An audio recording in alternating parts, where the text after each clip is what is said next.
درس 31 منطقی 1 از استاد وسیم 26 سن 1399 مدرسہ علمی ثقل ہے. وہ اپنے ہونے کو تو بتاتی ہیں. کیسے؟ مثلا فرض کریں نابینا پن. خوب یہ جو نابینا پن ہے، خوب نابینا پن تو نہ ہونے کی حکایت کرتا ہے نا. یہ تو کسی دارائی کی بات نہیں کر رہا کہ اس کے پاس کچھ ہے، اس کو تو بیان نہیں کر رہا. نابینا پن یعنی واقعاً ایک شے ہے ایسی جو اس کے پاس نہیں ہے، یہ امر عدمی ہو جائے گا. لیکن آپ جب کہتے ہیں سواد اور بیاض، واقعاً سواد ایک امر وجودی ہے، کالا پن ایک شے ہے، ہستی ہے، اور اسی طریقے سے سفید پن ایک شے ہستی ہے. دونوں ہستی کو بیان کریں، وجود کو بیان کریں، ہونے کو بیان کر رہے ہیں. جبکہ جیسا کہ میں نے عرض کیا اس میں نابینے پن میں خوب یا جہل میں خوب، جہل یعنی واقعاً عدم العلم، علم کے نہ ہونے کو بیان کر رہا ہے. تو یہ ہے نا کہ اگر ضدین میں دونوں امر وجودی ہیں تو ضدین ہوں گے، یعنی تعقل ایک کا دوسرے پر موقوف نہ ہو. اور اگر ایسے نہ ہو بلکہ ایک امر وجودی ہو اور دوسرا امر عدمی ہو، اور ایسے مورد میں ہو کہ جس میں اس وجود کی صلاحیت ہو لیکن نہ ہو، تو ملکہ اور عدم ملکہ ہوگا. لیکن یہ کنفیوژن ہوتی ہے استاد اس میں. بھلے اس کے معنی پر انسان تھوڑا سا وہ غور کرے گا، بھلے اس میں شک نہیں. دیکھیں کہ حافی ہے ننگے پیر، اس کے پاس کہ عدم النعلین تو ہے نا، صحیح ہے. تو پھر وہ ملکہ اور عدم ملکہ ہونا چاہیے نا. عدم النعلین حافی نہ عدم النعلین ہونا تو نہیں، یعنی اس کے پاس جوتی نہیں ہے، واقعاً اس کے پاس جوتی نہیں ہے، جوتی پہنے ہوئے نہیں ہے. خوب یہ سیدھا مثلا امر عدمی ہے.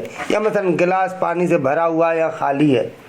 خوب خالی ہونا ایسے نہیں ہے کہ کوئی ایسی شے ہے جو اس کے پاس ہے. خالی ہونا یعنی اس کے اندر پانی نہیں ہے ایسے.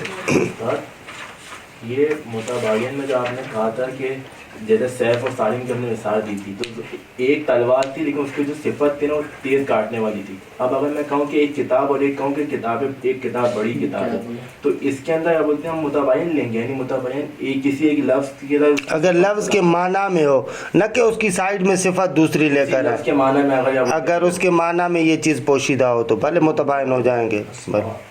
ایک ہی چیز کو اگر ایک زاویے سے دیکھیں وہ تضاد، اور دوسرے سے دیکھیں عدم ملکہ، یہ ہو سکتا ہے؟ نہ کیسے ہو سکتا ہے؟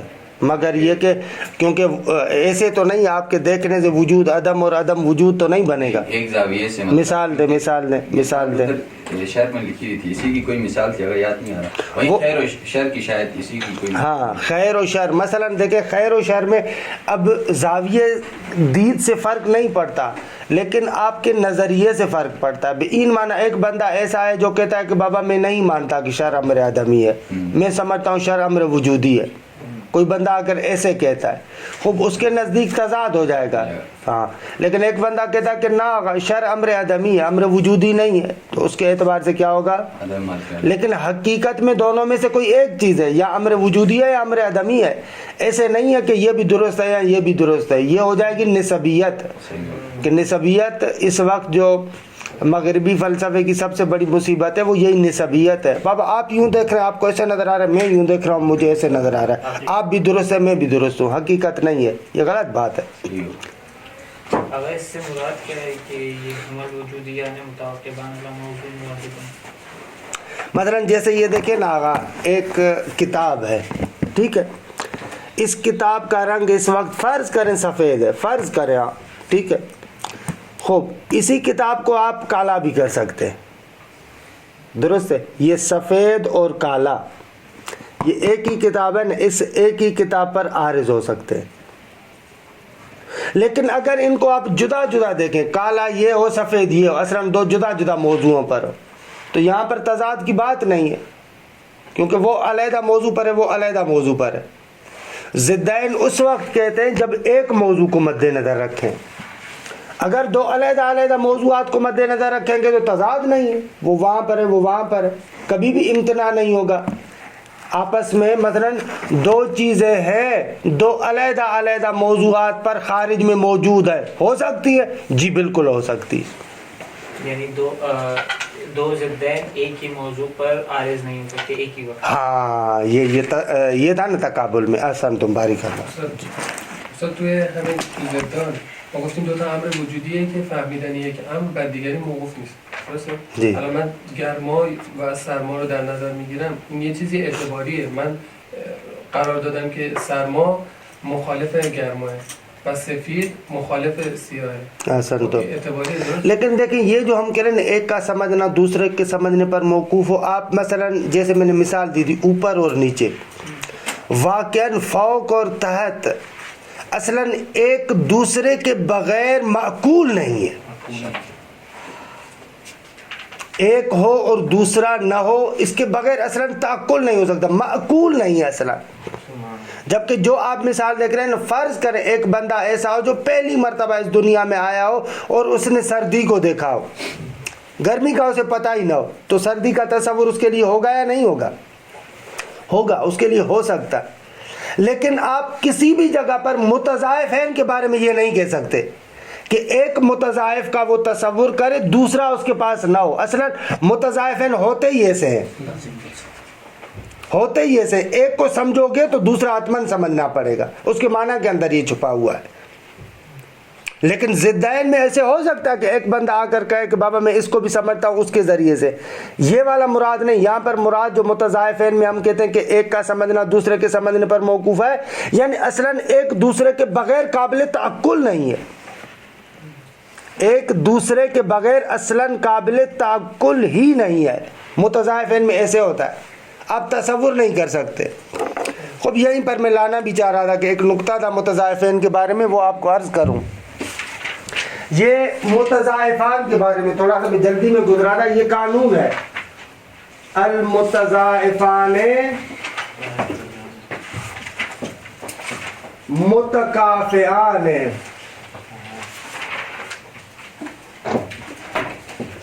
وجوداً و عدماً قوتاً و فعلاً. یہ قانون یاد کر لیں. المتضاعفان متکافئان وجوداً و عدماً قوتاً و فعلاً. اگر متضاعفین برابر ہوتے، متکافئان یعنی برابر ہیں، وجود کے اعتبار سے بھی عدم کے اعتبار سے بھی، قوت کے اعتبار سے بھی، فعلیت کے اعتبار سے بھی. یعنی کیا، تھوڑا میری طرف متوجہ ہوں، کیا عرض کرنا چاہ رہا ہوں. کہتے ہیں دو جو متضاعف ہیں نا، اگر ایک موجود ہوگا تو دوسرے کو قطعاً موجود ہونا چاہیے. نہیں ہو سکتا متضاعفین میں سے ایک طرف موجود ہو دوسرا طرف موجود نہ ہو، حتماً ہوں گے. اگر ایک طرف موجود ہے تو دوسرا طرف بھی قطعاً معدوم ہونا چاہیے. اگر ایک طرف بالقوہ ہے تو دوسرا طرف بھی قطعاً بالقوہ ہوگا. اگر ایک طرف بالفعل ہے تو دوسرا طرف بھی قطعاً بالفعل ہوگا. مثال دیتا ہوں. مثلا آغا سجاد بالفعل پسر ہے، ابن ہے. یہ بالفعل جو پسر ہے نا، بیٹا ہونا، ابن ہونا، اگر یہ ابن ہے تو قطعاً اسی زمانے میں ان کے اب کو بھی ہونا چاہیے. وگرنہ اگر اب نہ ہو تو ان کا ابن ہونا مانا ندارت. اگر یہ ابن ہے تو اب بھی قطعاً ہوں گے. درست ہے. اور یہ بالفعل ابھی ابھی ابن ہے تو ابھی ابھی ان کے اب بھی ہے. آغا سجاد بالقوہ اب ہے، بالقوہ، ابھی تو بابا نہیں ہے خود، بالقوہ اب ہے، تو ان کا بیٹا بھی بالقوہ ابن ہے، یعنی بالفعل نہیں ہے.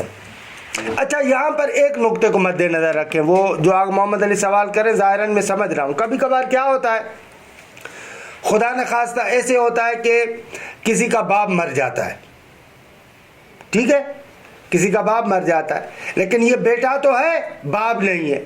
تو آپ کیسے کہہ رہے ہیں کہ المتضاعفان متکافئان وجوداً و عدماً, بیٹا ہے لیکن باپ نہیں ہے؟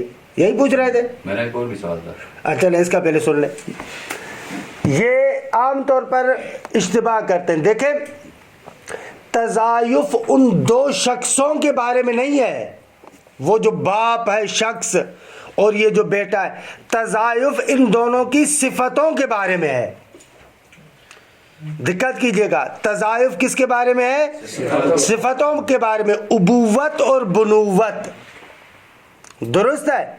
اگر یہ صفت ایک طرف سے ختم ہو جاتی ہے تو دوسری طرف سے بھی خود بخود ختم ہو جائے گی. اور یہ جو ان کو ہم کہتے ہیں یہ بیٹا ہے بیٹا ہے, یہ ہم مجاز کی بنا پر کہتے ہیں, علاقہ ماکان, کیونکہ پہلے بیٹا تھا اس لیے مجازاً اس کو میں ابھی بیٹا کہہ رہا ہوں, وگرنہ ابھی یہ کسی کا بیٹا نہیں ہے. اگر فرض کریں کہ اس کا باپ اس دنیا سے چلا جائے تو ابھی بالفعل یہ کسی کے لیے بیٹا نہیں ہے, یتیم ہے. بھلے اسی لیے ہم کہتے ہیں احسنتم یتیم. درست ہے. تو یہ متضاعفین ایسے ہوتے ہیں, متضاعفین اگر ایک طرف ہے تو دوسرا طرف ہوگا, اگر دوسرا طرف ہوگا تو پہلا طرف ہوگا. درست. اور اسی طریقے سے اگر ایک طرف بالقوہ ہے تو دوسری طرف بھی بالقوہ ہوگا, اگر ایک طرف بالفعل ہے تو دوسری طرف بھی بالفعل ہوگا. یہ عبارت کا ٹکڑا یاد کر لیں, المتضاعفان متکافئان وجوداً و عدماً فعلاً و قوتاً.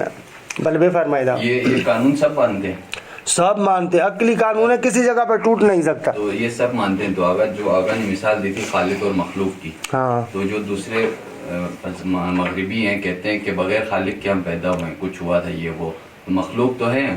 اگر غلط ہے نا, وہ کہتے ہی غلط ہے نا, وہ غلط کہتے ہیں کہ یہ ابھی اس وقت یہاں پر یہ بحث نہیں کر رہے. ہم کہہ رہے ہیں وہ بے شک کہتے رہے لیکن بات درست نہیں کر رہے. مخلوق ہے تو خالق ہوگا, مگمش ہے. اصلاً یہ قانون بتاتا ہے کہ جیسے آپ اس کو کہتے ہیں مخلوق, مگر یہ کہ ان کا مقصود ہو کہ اب مخلوق ہی نہیں, مخلوق یعنی خلق شدے, کسی انہوں خلق کر دے. استاد یہ جو قوتن ہے, اس قوتن کو ہم ایک امر عدمی میں ہم لے کے نہ وجود کی پھر دو کنڈیشنز ہیں. پہلے کہا کہ المتکافئان وجوداً و عدماً, پھر وجود کی دو صورت ہے, یا وجود بالقوہ ہے یا وجود بالفعل ہے. درست ہے. تو بس جس طرح آپ نے مثال دی کہ ابھی جو ہے وہ باپ نہیں بنا, تو یعنی عدم ہے نا, اور بیٹا ہے جو ہے بالقوہ. یہ انشاءاللہ فلسفے میں پڑھیں گے کہ بالقوہ اور عدم میں فرق ہے. یہ جو ہم کہتے ہیں نا ایک شے بالقوہ ہے, قوت کے مرحلے میں آپ اس پر عدم کا اطلاق نہیں کرتے. مثلا فرض کریں آغا سجاد, بالقوہ باپ ہے نا, درست ہے, لیکن آپ دیوار کو کہہ سکتے ہیں بالقوہ باپ ہے. یہاں پر بالقوہ کے مرحلے میں حالا ایک جسے کہیں نا وجود بالکل تنزل یافتہ ہلکا سا وجود یہاں پر ہے, وہی وجود بعد میں شکوفہ بن کر ہمارے سامنے بالفعل آتا ہے. انشاءاللہ پڑھیں گے. بالقوہ کے مرحلے میں وجود ہوتا ہے لیکن بالکل ضعیف ہوتا ہے. مثلا جیسے بیج ہوتا ہے نا, اس کو آپ زمین کے حوالے کرتے ہیں, وہ بیج پودا بنتا ہے. اگر آپ کسی مٹی کے ڈھیلے کو زمین کے اندر وہ کر دیں, وہ تو نہیں بنتا. کیوں؟ اس لیے کہ اس بیج کے اندر خود پودا ہوتا ہے لیکن بالقوہ ہے, جیسے اس کو ماحول ملتا ہے وہ کھل کر سامنے آتا ہے. تو اس لیے بالقوہ کے مرحلے میں اس کو کہتے ہیں کہ بالقوہ کے مرحلے میں لہو حظ من الوجود, ایک طرح کا وجود ہے, منتہا وجود ضعیف. یہ تو باپ کے معاملے میں ہو گیا نا, لیکن جو بیٹا ہے وہ تو ہے ہی عدم, ابھی تک آیا ہی نہیں ہے. اس کے لیے بھی ہم کہہ رہے ہیں وہ بھی بالقوہ ہے, وہ بھی جس مرحلے میں بیٹا جس مرحلے سے آئے گا, جس مادے سے آئے گا اس مرحلے میں ہے. انشاءاللہ یہ قوت و فعل کی بات فلسفے میں. کوئی چیز بالقوہ ہو سکتی ہے. بالقوہ جو ہم مصطلح بالقوہ کہتے ہیں ایسے نہ, خالقیت جو ہے نہ بالقوہ وہاں پر نہیں ہے. ایک معنی میں بالقوہ نہیں ہے. یہ بہرحال کلام کا اور فلسفے کا بحث ہے کہ اس بات کو ہم یہاں پر وہ نہیں کرتے, قاطع نہیں کرتے. لیکن بالقوہ ایک معنی میں, جیسے ہمارے ہاں ہوتا ہے نا بالقوہ, ابھی بالفعل, اس طریقے سے بالقوہ اور بالفعل نہیں ہے, کیونکہ بالقوہ کا موضوع مادہ ہوتا ہے اور خدا مادے سے مبرہ ہے. کہ بہرحال یہ اصلاً فضا ہی دوسری ہے, نکل جائیں گے منطق سے باہر. خوب اب کافی ہو گیا, آدھا گھنٹہ رہ گیا ہے ہم لوگوں کے لیے. اگر کوئی واجب سوال ہے تو کرے, واجب سوال ہے تو کرے. بھلے قضا کر دیتے ہیں. کیا قضا کر دیتے؟ واجب سوال کو نہ بتائے اگر ہے کوئی سوال پوچھے. تضایق اور جو دو اور تقسیم پڑھی, امر وجودی اور امر وجودی اور امر عدمی. تو اس میں نظر یہ آتا ہے کہ امر وجودی اور امر وجودی جو ہے, یہ جو ہم نے یہ بنائی ہے, اس میں ارتفاع ہو سکتا ہے. دیکھیے سفید اور کالا, ٹھیک ہے, سفید اور کالے کے علاوہ بھی کوئی اور چیز آ سکتی ہے, ٹھیک ہے, لیکن امر وجودی اور امر عدمی میں ایسا نہیں ہو سکتا, یعنی ارتفاع نہیں رکھتے. کیوں نہیں ہو سکتا؟ یعنی کوئی ایک جب ملکہ اور ادب ملکہ ہو تو ارتفاع ہوتا ہے, کیوں نہیں ہوتا؟ ایک چیز نا, دونوں ایک ساتھ تو نہیں اٹھ سکتے نا, یا دونوں ایک ساتھ اٹھ سکتے, دونوں ایک ساتھ. مثال دیوار, نہ علم ہے نہ جہل ہے, اس کے اندر تو صلاحیت کی بات نہیں نا. تو کچھ بھی ہو نا, صلاحیت کی نہ ہو لیکن مرتفع تو ہوا نا. ہم یہ تھوڑی کہہ رہے ہیں کہ جس کے اندر صلاحیت ہو, ہم کہہ رہے ہیں کہ کلن ارتفاع ہو سکتا ہے. تقابل ملکہ اور عدم ملکہ میں ارتفاع ہو سکتا ہے ایک ایسے مورد میں جس میں صلاحیت نہ ہو. آپ کہہ رہے ہیں یہ اس وجہ سے نہیں ہوا, حالانکہ وجہ کچھ بھی ہو, قاریبہ وجہ نہ داری کہ کس وجہ سے ارتفاع ہوا, لیکن ارتفاع ہوا. تو بس ارتفاع ہر وہ جگہ جہاں پر وجود اور ادب ہو, ضروری نہیں ہے کہ ارتفاع نہ ہو سکتا ہو. تقابل ملکہ اور ادب ملکہ میں ارتفاع ہوتا ہے, البتہ نقیضین میں ارتفاع نہیں ہو سکتا. خوب, قضا پوری ہوئی. اور اگر ہو تو مستحب بھی تو کرے, اگر سوال ہے تو. انسان بھی نہ ہو, لا انسان, وہ تناقض ہو جائے گا. انسان اور لا انسان وہ مرتفع نہیں ہو سکتے. خدا بھی اسی میں آ جائے گا استاد. کس میں؟ خدا نا خدا. خوب کسی کا نہیں ہے. نا خدا, مگر یہ کہ آپ وہ کریں, معنی کریں نا خدا, کیونکہ اردو میں ایک خاص معنی ہے. نا خدا اردو میں اس کو کہتے ہیں, بلّہ کو کہتے ہیں جو کشتی چلاتا ہے, وہ اصل معنی دوسرا ہو گیا. نہیں, خدا لا خدا. نقیضین ہو گئی تھی. نقیض کل شیء رفعہ. یہ انسان اور لا انسان کو ہم خدا دیوار پہ تو تکلیف نہیں کر سکتے. کیوں نہیں کر سکتے؟ لا انسان ہے. یہ انسان ہے نا, لا انسان ہے. ٹھیک ہے. خوب, بسم اللہ الرحمن الرحیم. یہ بحث بہت ہی اہم دقیق بحث تھی کہ اس کو خوب اچھے طریقے سے پکائیں. دوسری جگہوں پر بھی آپ کے لیے فائدہ مند ہے. اب مجھے یاد نہیں ہے کہ گزشتہ مباحث آپ کے ذہن میں باقی ہیں یا نکل گئے, لیکن ان مباحث کو اچھے طریقے سے آپ لوگ چلائیں.